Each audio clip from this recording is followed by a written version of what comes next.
Welcome everyone to Coaching in Session. My name is Michael Rearden, and I'll be your mindset coach today. And today we're going to be talking all about life coaching. How can you get your life in order? And I understand when we throw the term life coach, how can someone help me? How can my life be any better? Because you might be doing the right thing. You might be wildly successful, but yet you might be someone who's riddled with insecurities and doubts.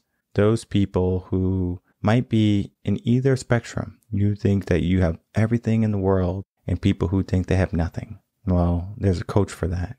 Because when we look at our life, sometimes we don't see the whole picture. We see only portions. We see the good, maybe sometimes we see the bad.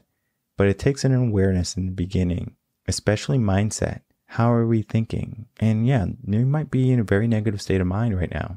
It doesn't mean you have to stay there. So in today's episode, we're going to be bringing on another guest life coach, Alice Graves, to be talking about the work she does and how she can help you. And I know just from you listening to this episode, your life is going to start to get those wheels turning, your mind moving, and then your body moving.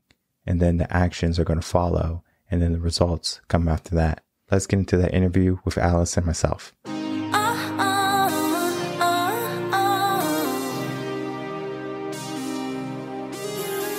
Welcome, Alice Graves, to Coaching in Session. How are you doing today? I am very good. Thank you so much for having me on your show today. Of course. So today I have you on as a life coach extraordinaire. And I know life coach can be one of those terms, like if you just think of like Tony Robbins, we think of maybe people who are just helping people with their life. But when it comes to life coaching, it's so much more. But in your own words, can you define the work you do? Absolutely. Yeah. I think you've hit the nail on the head there. Life coaching is so broad. So for me, right now, I really focus on working with successful women who still doubt themselves. So there are so many women out there who are achieving so much in the world, and yet they're still riddled with self-doubt. And that could be in their work. It could be in their home life, in their relationships, even in their own thoughts.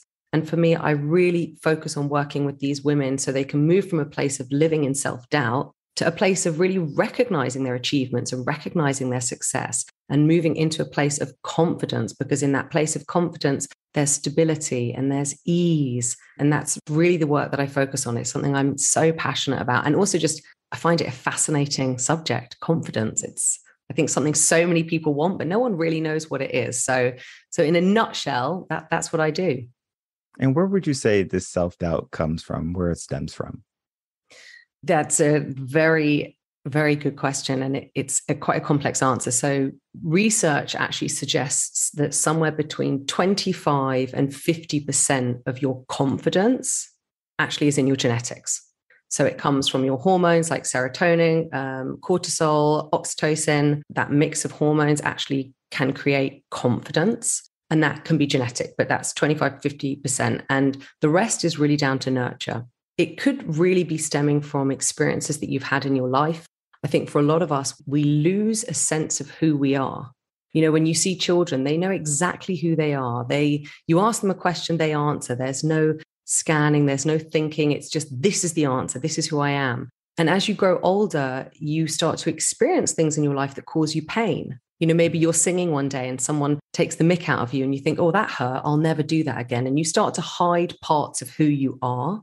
And what I've really seen in the work I've done is when you lose a sense of who you are, it creates self-doubt, because suddenly you're living a life that isn't really aligned with your values. It isn't really aligned with what makes you happy and what sparks you with joy. You're just kind of following what everyone else does. And when it doesn't give you that feeling of fulfillment, you doubt yourself. And then, of course, on top of that, there's a lot of complexities, especially with women, with society and how we're raised, and that we're sort of playing a game and the rules keep on changing for us and we're judged on very different things. So it's a real sort of colorful complexity of what creates self-doubt. But those are the main themes. It's genetics, it's losing a sense of yourself, and it's also how society can box you in certain roles. You said something interesting. You said we lose ourselves.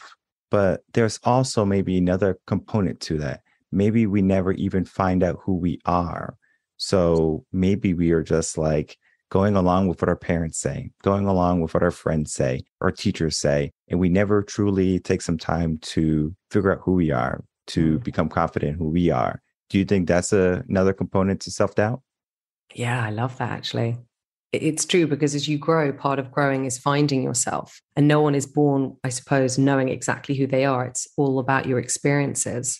So maybe that is part of it, that we never truly discover what we are. It's, and it starts from such a young age. Like I have small children and I see it already that they're going to school and they have to perform in a certain way and things are expected of them. And I'm very conscious what I say to my children. So I try to encourage them just to be them. But absolutely, I think for a lot of us, we don't really ever find out who we are. Or if we maybe do know who we are, we lose that because we are just trying to fit the mold of everyone else's expectations. And that's definitely a place that I've been in my life. And it's a very confusing place to be. And when you're confused, you're not confident because you're confused and you're questioning everything that's going on around you and also within you. Confidence was something that I didn't have until maybe I was in high school. So all of my elementary school years, I was just kind of pushing through to make it. And I wasn't the best English subject person. I was good at math. I wasn't good at English or science or history. I just didn't know how to learn. If you know anything about education, there's a way you can learn and you should know the way you learn. So I'm a visual learner, but I was never really interested in school. So I would go to school and I would daydream about being home and playing video games and playing outside and riding my bike and going to the park. It wasn't about school or education. So it was difficult for me because I wouldn't get the grades. I would get D's and F's and some C's and things like that. And once in a while, get a B. And I'm like, yeah, I got a B. That right there, getting those grades, it kind of lowered my self-confidence at that time. And then going home and then having my parents, they're like, why are you not getting good grades? And this is like, well, what do I say? I'm a kid. I don't know how to explain to them that I don't know what I'm doing in school. I mean, I'm going to school, I'm learning things, but it's not at the level I need to be on grade level. And it wasn't until I finally opened up, I think in around fourth grade, I really started to appreciate school, appreciate learning. And then that's when the confidence started to build. I know in sixth grade, I was in advanced algebra. So it was a slow incline for me to finally get to that confidence. I know because I was a teacher for several years before I left and started my coaching career, where a lot of these students, they're riddled with all these standardized tests, all these assessments, and all of them drop their courage because they don't know how they did, because assessments are, we just want to see where you are, but we never really show them, well, this is where you are. And so they might think, well, I did bad. And as long as they think that, then that is what it is. I remember one student, he knew he did bad because he just guessed on everything. He just said, I'm not going to do this. So he guessed on everything. And his demeanor for that whole entire school year was, yeah, school's dumb. I'm not going to be anything. That lack of self-confidence stems from such an early age, and it kind of trickles into our adulthood. Yeah. If you were speaking to someone who had an experience like that, their elementary school days, and maybe even in high school, they still couldn't become confident, what would be maybe the first step that you would go to remediate this, to help them look back at their past and maybe go through that to help them now live in the future and say the past is the past, and then we can be confident today? Yeah, absolutely.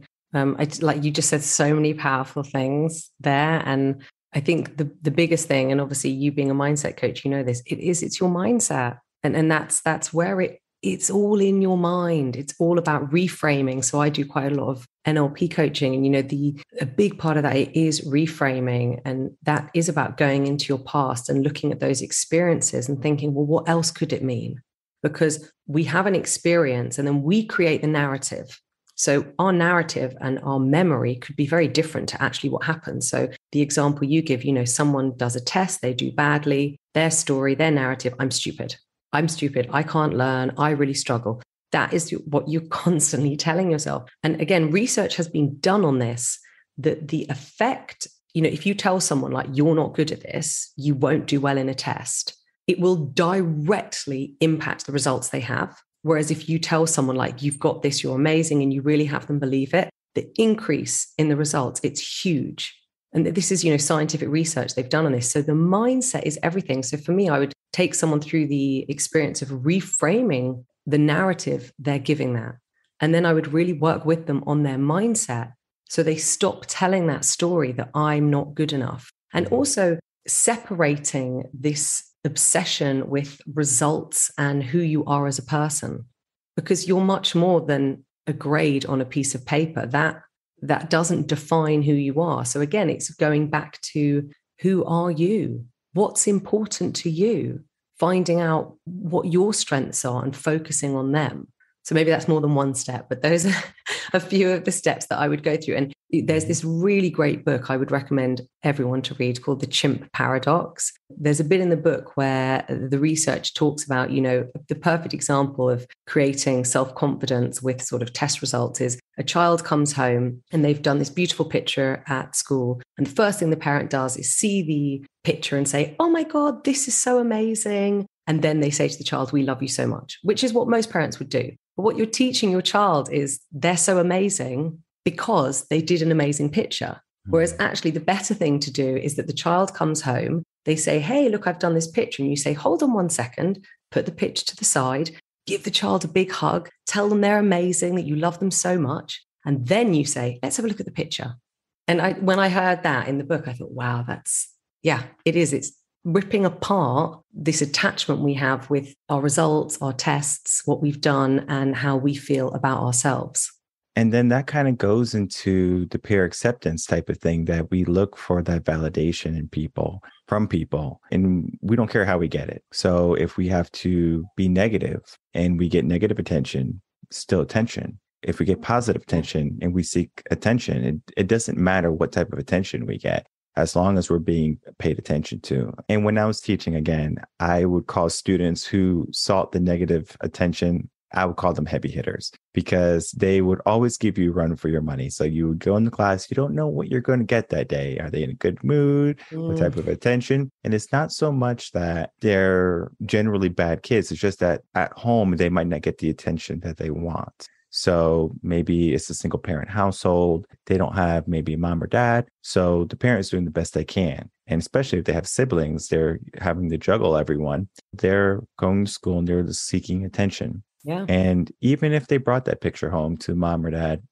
they might not even be able to separate, even if they said, you're amazing, because they still want the attention when they want it. It's almost like that immediate gratification that we have kind of fallen into. Sometimes when I see new people or new clients, they have this maybe a more negative way of thinking, right? So they're a little bit more pessimistic. They might not believe coaching can help. They're like, I don't think this is going to work. It's so interesting because always after the first call, they always say, oh, that's better than I thought it would be. Versus, this is not going to work after the call or whatever it is. They have to be open to it. And sometimes people are not even willing to create change in their life. That's one of the most important things I think someone has to be willing for when they start coaching is change. Even when I, going back to maybe my story of how I became a coach and fell into this role, was I had to change.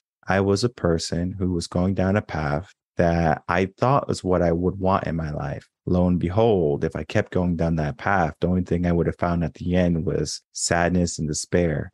Yeah, I would have had money. Yeah, maybe I would have had friends, but I wouldn't have joy. I wouldn't have fulfillment. I wouldn't have happiness. I know there's a journey in every single person. And if you can share your journey of how you kind of fell into the role of becoming a life coach and helping people. Yeah, absolutely. Again, what you said is so spot on. Like, you have to want to change, and it's tough, and change is really scary. Most people think they really want to change and they're up for it, but change is really scary. Fear of success is just as big as fear of failure, and change means going into the unknown. So for me, I've actually always really been interested in coaching. Even when I was a teenager, I remember seeing a life coach because I wasn't quite sure what I was going to do at one stage of my life. And I actually started my career wanting to be an actress. And that's what I did. And that's what I studied. And I did a bit of that. And when that all fell apart, I went into the corporate world and did recruitment, because if you don't know what to do, you go to do recruitment. And I really enjoyed it, but I just always felt a bit out of place. And I would see people around me who were so driven and so interested. And I would wonder, are they kind of faking it? Like, are they really that interested in climbing the corporate ladder? And I still had a lot of self-doubt in myself, even though I come across as someone who's so confident, because again, confidence, a lot of the time people look it, but they're not. And so I went and saw a coach, and it just changed everything for me. And seeing this particular coach, really understanding who I am, understanding what makes me tick. It didn't change everything, but it made me think, okay, I get it. Oh, that makes sense. And like, even though coaching is very much about focusing on the future, you do touch on the past. And there were some past traumas that, I was still holding on to. And I didn't even know I was holding on to them, and just releasing all of that. And after doing that, my career really advanced a lot better, a lot quicker, a lot more smoothly. And I knew I had always wanted to have my own business. And I was already coaching people pretty much a lot throughout my career. And then I had my second child, and I thought, this is it. Like, this is what I want to do. I want to show other women that they're just amazing, because it took me a long time to sort of, I hate saying this because it's so kind of cliche, but to step into my power. It really did take me a long time to be like, I don't have to apologize for who I am. Don't have to apologize for being talkative or for being loud or for being outgoing. This is who I am. And when I had that, it changed everything in my life. And so I thought, this is what I want to do. I want to help other people experience this. And that was, a year and a half ago. So I've been doing that since then, and it's amazing. I know you primarily work with women. I know that's your forte. But when we get into that way of like empowerment, right? Like, I want to empower myself. Do you think that's more of a way of thinking for women rather than men? Because when I speak with men who are trying to get their life in order, it's not about empowerment. It's about getting their life on track. Maybe comparing, like, I'm not sure your variety in working with men and women. I'm sure you have worked with men in your past. But looking at the two, what would be maybe some of the factors that you work with men, and then some factors that you work with primarily with women? Yeah, so I do have male clients as well. So primarily I work with women, but absolutely, I think, as you know, as a coach, a good coach, you can coach anyone. And I think a lot of the time what we're looking for is the same. It's just we word it differently. I think women feel they're really looking for this confidence, but really, what is confidence? It's just having faith in your ability and having the courage to do what you want to do. And the men have the same. So a lot of the men I have worked with, they're at a point in their career where they know they want to do something different. Maybe they've had a bit of a side gig going on, and they're like, is now the time? I feel like there's something more to me and to my life. So they might not be using the word confidence, but ultimately it's still stepping up and doing what it is you really want to do and feeling that's the right decision. So often that's what the word they might use is like, I'm looking, what's the right decision for me right now? Is this what I should be doing? So I feel what they're looking for is the same. It's just we connect with different words, especially with what's going on in the world right now. I think with, female and leadership and confidence, those are the words that we hear a lot. And men, that's not something we ever hear, that men need more confidence. So I don't think it's top of mind, but I do feel what they're looking for. I think what we're all looking for is the same thing: to feel settled, to feel aligned, to not be questioning everything we're doing, and to ultimately be content. Yeah, no, just the word empower, right? Just that word in my head. When I think about it, it's like, well, you didn't have power, right, in my head, but you do have power. You always had the power, similar to how you can make the change in your life for whatever you want. You could be whatever you want to be, especially here in America. If you want to be a CEO, you can be a CEO. You could be a boss babe. You can do that. You can have a family. You could be the protector and the provider. You could do all of that. But to give yourself the idea that you have to empower yourself or you have to level up, it's kind of like we're operating from a sense of scarcity already from the beginning. So it's kind of like, where does that sense of scarcity comes into play that we feel, or that primarily, I'm just going to target women here, not to target you or anything, but that they feel that they have to be empowered when they already have that power within them. What in society is showing women that they are not empowered already? Really good question. I think a lot of it stems a bit back to, you could say, our animal brain, that there is a fear of standing out. If you go back to like really the brain's function is to keep us safe. For women, that doesn't necessarily mean putting yourself out there, because that's a dangerous place to be. You want to fit in, you want to fit in the herd, because to be alone, that's a very dangerous place. And now we have to overcome that, because we're not living in the desert anymore. We're in houses and with internet. But that, you know, that function of the brain, it's still there. It's still very strong. And so I think there is a lot of fear. There's a lot of fear of judgment. There's, you know, a lot of people, it's if I do this, what will people think of me? And I think that's a big part of it. And social media, I think, definitely doesn't help because there's so much judgment thrown around. And also the idea that you do have to do it all. It almost seems wrong if you would say, well, actually, I'm just happy getting to this level and then calling it a day. Again, it's this constant, I feel, comparison that, well, they're doing that, so I have to do that and I have to one up them. And it's like, well, no, go back to you and what you want, because there are sacrifices. You know, I'm a mum, I run a business. It's hard. There are sacrifices I have to make. You can't necessarily do everything exactly how you would want to do it. And I think, again, that plays into it because we're told you can have it all, you can do it all. Maybe I shouldn't say it, but yes, you can, but there are sacrifices you have to be willing to make. So again, I think, you know, a bit of a complex answer, but I think that all plays into the idea. But you're right, we do have the power in us. It's it's allowing ourselves to believe it and allowing ourselves to take up space when I think for a long time, women have also been told, you know, you're too loud, you're too much, just pipe down. So it's making that shift and being okay that some people might judge you. Well, okay, whatever, they can judge me. Yeah, no, I love what you said. When someone decides to be loud and to not tiptoe anymore, that's like a spreading of your wings and finally saying, okay, I'm going to be free and I'm going to fly. And I encourage anyone who has that way of thinking, that mindset, to do it, where it's not that you're being modern or you're not being traditional. It's just that that's what you want, right? That's the flavor of ice cream that's your favorite. Yeah. Perfectly fine. Society is going to label you regardless. Whether you're a good mom or you're a bad mom, you have been labeled. Whether you're a good wife or you're a bad wife, you have been labeled. We have to not compare ourselves to what other people are doing, where it's like, oh, well, you know, Stacy next door, she's a wonderful wife. She stays home with the kids and she takes them to soccer practice and all of these wonderful things that a mom does. But in reality, the dad can stay home and the mom can go out and make the bread. Nothing wrong with that. It's just that it has to not be what society is saying, oh, this is wrong. And when we get into the comparison way of thinking, I think that's where many of the differences come between men and women, because we are in the sense not equal in the terms of biology. For example, I can't have a kid. Perfectly fine, right? But in the sense of what we are able to accomplish with our mindset, how powerful can our mindset be? Not even looking at skill and body, just looking at how powerful can our mind be, how much knowledge and how much wisdom we can inlay in ourselves and into the world. That is limitless within any person. There's no sex there. So that's why I enjoy mindset so much, because you can give someone all the abundance they need to grow and they can go as far as they want to. Now, you might say you can go more, but if they don't want to go more, then there's nothing you can do.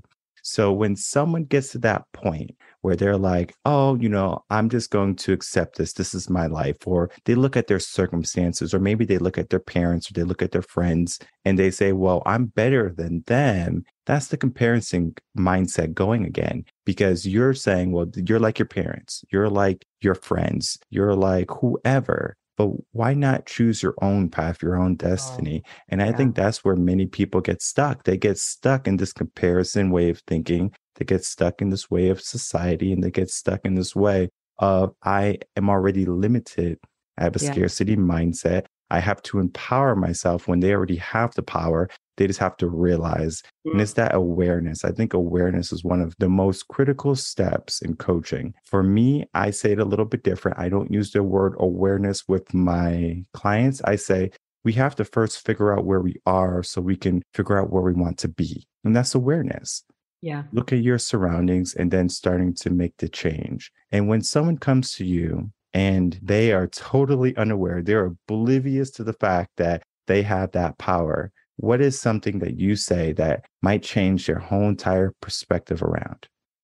I'll be very honest, there's not really something I say because it's individual to every client. It's more of giving them a different way to look at things. That just stems from asking questions no one else is asking, because you're absolutely right. You know, We grow up, we see what we see around us, and we believe this is all we're worthy of, or this is all we can have. And the big thing about coaching, it's to take someone who has tunnel vision and all they can see is this, and to go, whew, and suddenly they're like, wow. And the biggest response I often get from my clients is like, I never thought of it that way. And they leave feeling, I have so many options. Whereas often when they enter a session, it's like, this is all I can see. And it's asking the questions that suddenly they're like, I feel there are so many different ways I can go. So that's what I find is the most powerful thing in coaching.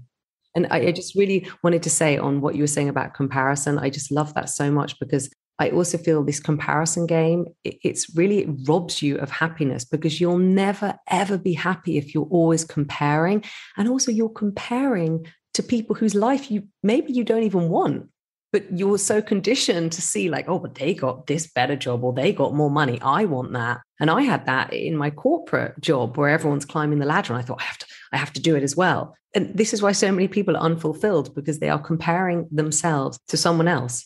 But that's not the life you want. And that's why it goes back to finding out what's important to you. And sometimes that also means taking yourself into a sort of a different lifestyle, surrounding yourself with different people who support who you really are, rather than getting wrapped up, in what everyone else is doing and just sort of going with the flow. One of the things you might hear from motivational speeches or from books, find your why, find your purpose, your passion, your gift. When I was going through college, I started off in accounting, business, finance. So I'm thinking, okay, I'm going to do this career. It's a safe career, and I'm going to make some money. I'm going to have, I'm going to be able to get what I want. And so started the career. I realized I hated it.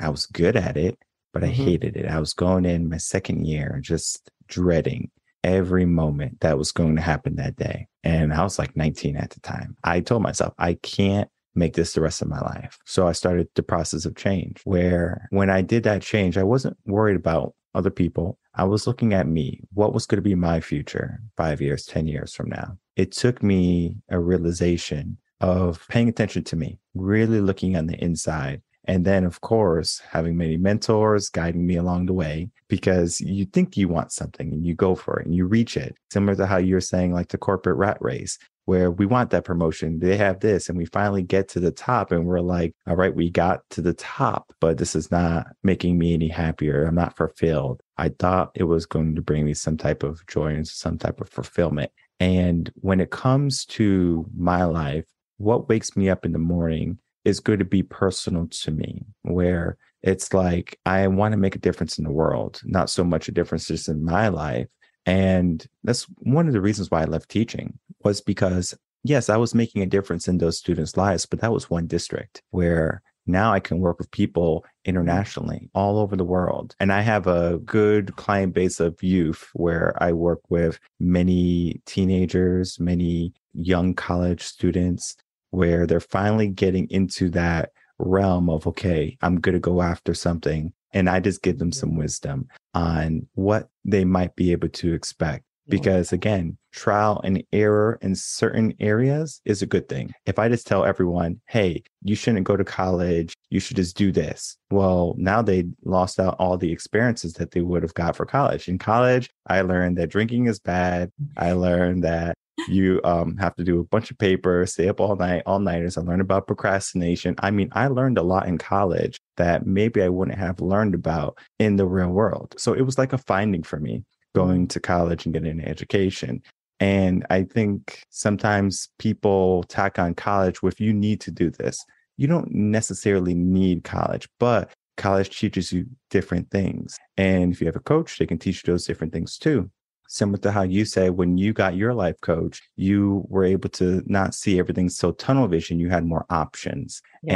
And I think options are a good thing when we decide to finally wake up. I have many options when I wake up in the morning. I can say, okay, I want to do this. I want to do that. How am I going to change the world today? And that's kind of like my driver. Like, how am I making an impact? And it doesn't matter if one person or 1 million people or 1 billion people listen, watch, support. As long as I create that ripple, that is what I'm looking for. Yeah. And what I wanted to get from you was kind of like, what type of fulfillment do you seek? What is your driver when you wake up in the morning. And I know you're going to say your kid, maybe, but do not say your kids because they weren't here when you decided to finally get your life in order. I have a young boy myself, and he's not my driver. I have to be the driver. I have to figure out the fulfillment before him. He's a factor. He is a factor. I will say that, but he's not the driver. I know exactly what you mean. I love my kids, but I also love that they're at school and daycare right now, and I can just like be me. I'm not a mum who's like always about my kids. I have fulfillment in so many different areas. And I have to say, with the whole why, it is so important. But I'm also a believer that I don't think we all have one purpose, the same way I don't believe that there's only one love of your life out there. And for me, I actually feel it's about understanding what really excites you. And it could be the smallest of things. I did recruitment for 10 years. It's not like I loved recruitment, but there were so many aspects of it, like connecting with people, talking with people, creating trainings, helping people. All of those aspects, they gave me fulfillment. And I actually think a lot of people are looking for the big picture in order to feel fulfilled. And it's all the tiny things you do in a day. So for me, it's everything. And I'm very lucky that my mindset is naturally someone who I tend to wake up very excited. If I know I can connect with someone, like if I'm having a coaching session, of course, then I'm jumping out of bed because I know I can connect with them. If I'm having an introduction call with a client, if I'm creating content, all of that stuff, it gives me fulfillment because I'm doing so many different varieties, but ultimately it's all something that I'm really passionate about and I'm actually really interested in. So for me, learning more about confidence, about courage, about how I can be the best coach, connecting with people, helping people, but that's like the big picture. And then it's all the little things that go into making that happy, all those little things. That's what really gives me fulfillment. It's the variety, but it's all leading to this bigger picture. I'm a big fan of like listening to personal development audiobooks, reading hard copies of books, just trying to make my life a little bit better every single day, whether it's a YouTube video or, going to Barnes and Noble and picking up the latest Tony Robbins book, right? It doesn't necessarily matter how I get that motivation, that personal development type of material where it's like pushing me, saying, hey, think this way. And there's always a different way of thinking.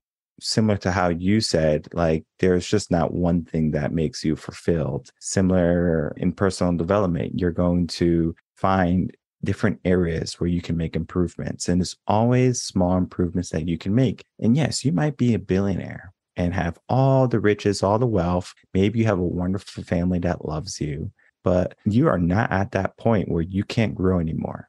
Yeah. There's not something that you can't learn or something that you can't gain. Because yes, you can lose a lot, but what can you gain, right? So what's there to learn? And I love reading personal development books from different authors because they always give you a different and unique perspective. And I love having coaches on because they offer a different, unique perspective that maybe I wouldn't have thought about. And now my audience says, wow, that's interesting. I didn't think of that either. Yeah. Because I always say when you're looking for a coach, find someone who's going to have a personality match with yourself, where you can be open and you can trust them, because that's that relationship where you want to be as intimate as possible with them, with your deepest, darkest secrets, and to understand that you're in a safe space.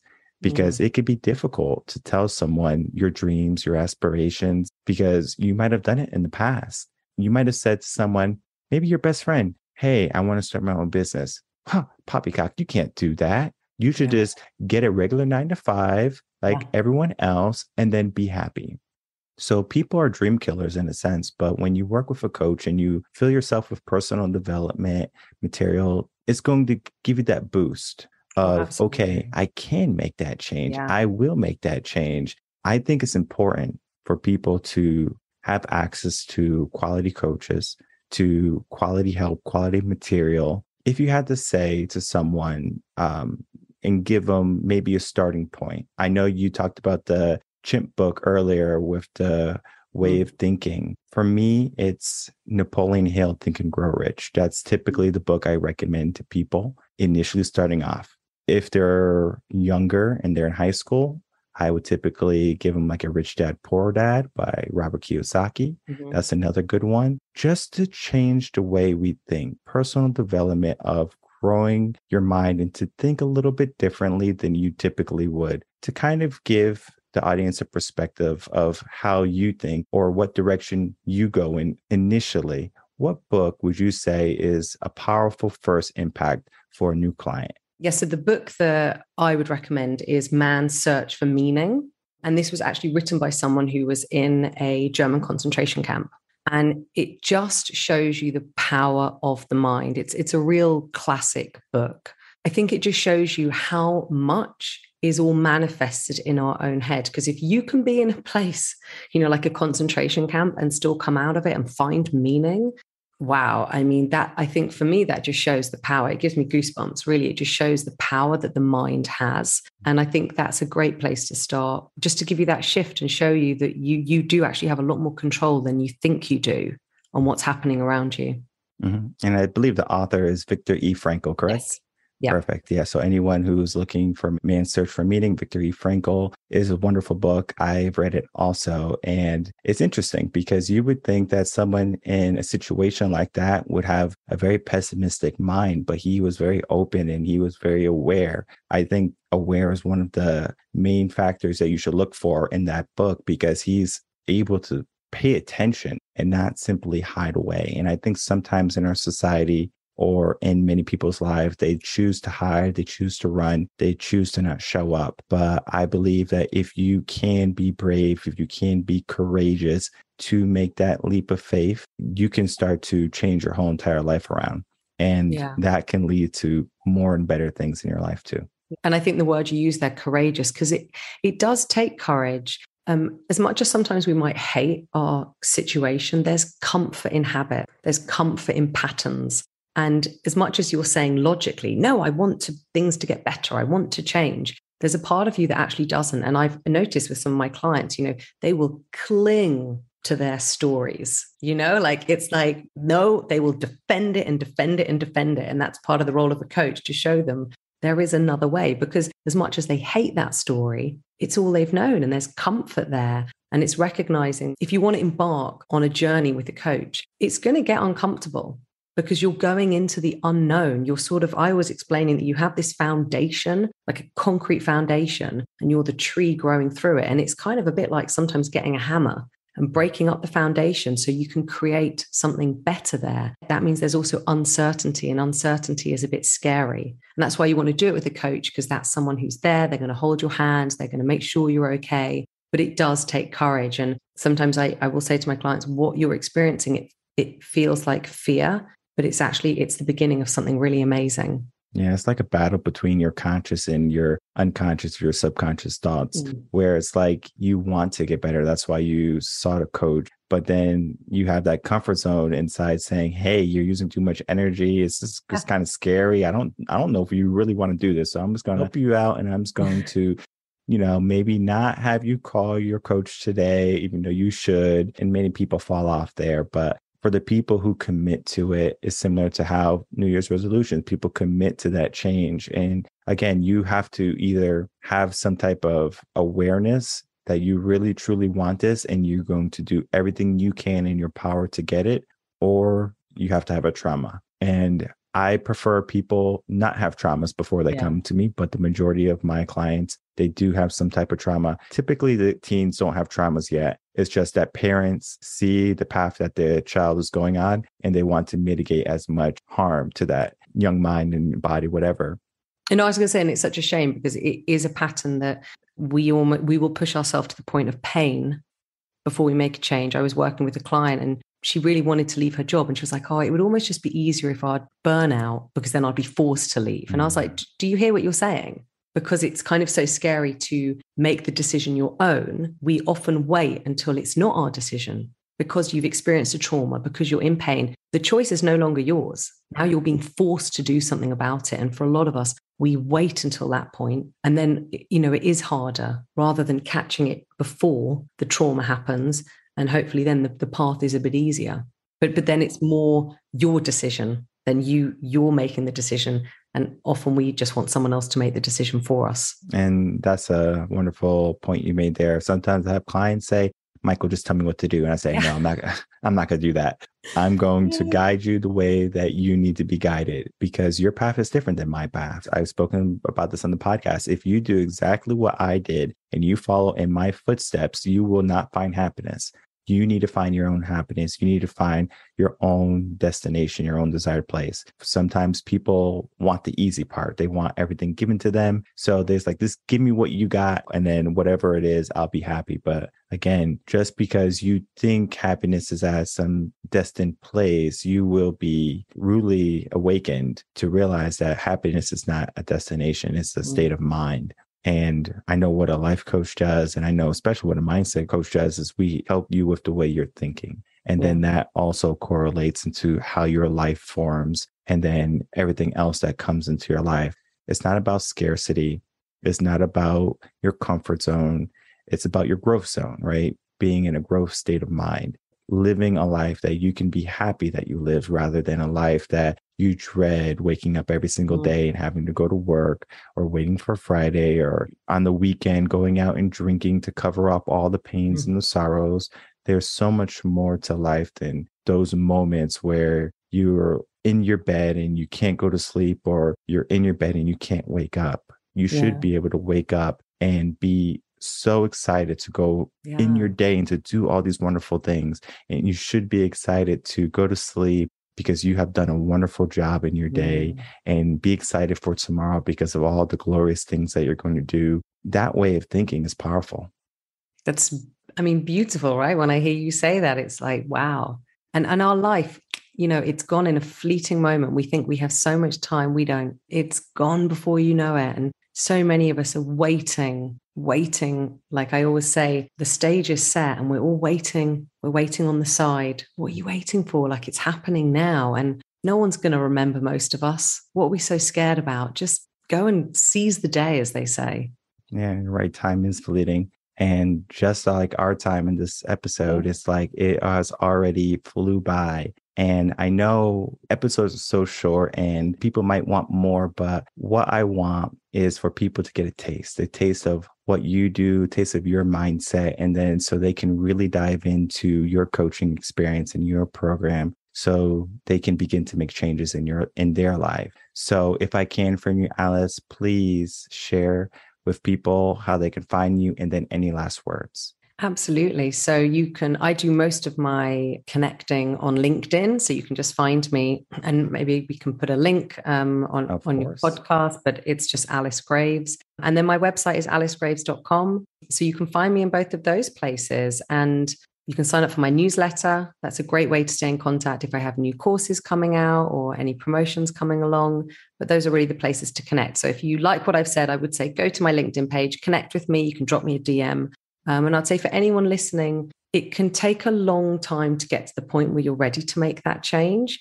But the change, it can happen so quickly. So don't worry if you haven't got there yet. This is all part of the process. Just listening to these podcasts, it can take a while, to get to the point where you think, okay, now I'm ready. And if you feel ready, just do it. There's nothing to be scared of. It can start with a very simple conversation, but just know that time, it's passing very quickly. No one's waiting for you. No one's coming in to save you. You've got to do it yourself. And life can be so amazing. And really, as we've spoken about today, so much of it, we control it. We just need to be taught a little bit like how to tweak this or how to think about that. And yeah, I would say just go for it. I love it. Yes, you're right. We have to be our own superheroes in that, right? Where we are the people that make the changes for our life. And we can begin by ourselves doing personal development books, but that's a lot of trial and error. It takes a lot more time. I always recommend getting someone on your side, on your team, to be your coach, your mentor, your biggest cheerleader. And I know Alice Graves is going to be a wonderful asset in your corner. I want to thank you so much, Alice, for coming on Coaching in Sessions and having a conversation with me about the work you do and how you help people. Oh, well, thank you. I've loved the conversation. So thank you for having me on your show. Everyone, Alice Graves.